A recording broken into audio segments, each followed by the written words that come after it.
दोस्तों 1853 में स्टार्ट हुआ था इंडियन रेलवे और आज दुनिया का चौथा सबसे बड़ा रेलवे बन गया है। जब पहली ट्रेन चली थी जब कुछ ऐसी दिखती थी ट्रेन और आज कुछ ऐसा दिखता है। आइए इस लेख के माध्यम से भारतीय रेलवे के इतिहास पर नजर डालते हैं।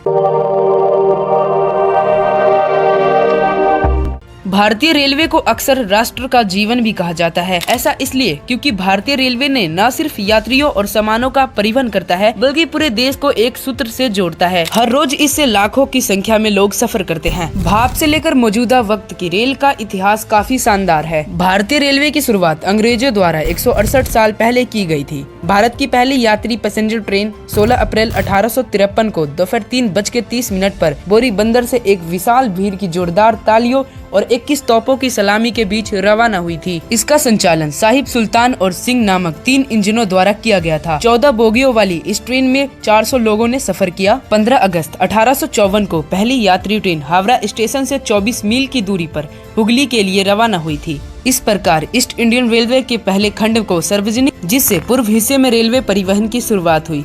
दोस्तों पहले के समय में भाप इंजन को चलाया जाता था, लेकिन फिर धीरे धीरे डीजल लोकोमोटिव और इलेक्ट्रिक लोकोमोटिव को चलाया जाता है।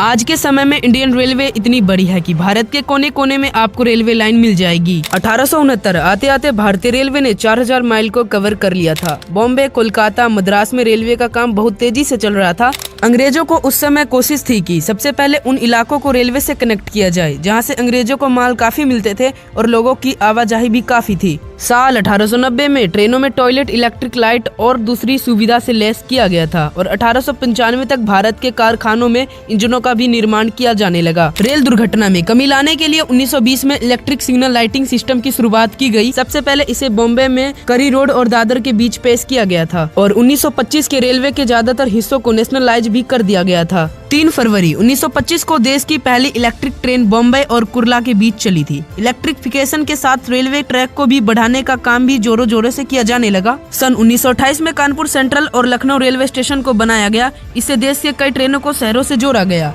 रेलवे नेटवर्क को बढ़ाने में इतना फोकस किया गया कि सन 1929 तक भारत में रेलवे नेटवर्क 66,000 किलोमीटर तक फैल चुका था। देश के आजादी के बाद रेलवे का सारा सिस्टम भारतीय रेलवे के पास थी, जिसके बाद सन 1952 में नॉर्थर्न रेलवे, ईस्टर्न रेलवे और नॉर्थर्न ईस्टर्न रेलवे की स्थापना की गई। सन 1954 में इंडियन रेलवे बोर्ड की स्थापना की गई। फिर धीरे धीरे भारतीय रेलवे विकास की ओर बढ़ने लगा और 5 अप्रैल 2016 को गतिमान एक्सप्रेस, जो भारत की सबसे तेज ट्रेन है, उसे दिल्ली से आगरा के लिए चलाया गया। इसकी स्पीड 160 किलोमीटर है। दोस्तों भारतीय रेलवे 2030 तक इलेक्ट्रिफिकेशन 100% पूरा कर सकती है, जिसके बाद इलेक्ट्रिक ट्रेन की संख्या बढ़ जाएगी और अब भारतीय रेलवे इतनी एडवांस हो गई है कि वंदे भारत जैसी एडवांस फास्ट ट्रेन को चलाया जाता है। आई होप आप सभी को इंडियन रेलवे की शुरुआत से लेकर अभी तक की जर्नी वीडियो में पसंद आई हो। तो अगर आप सभी को वीडियो पसंद आया हो तो चैनल को सब्सक्राइब कर लीजिएगा। मिलते हैं अगले दमदार वीडियो में।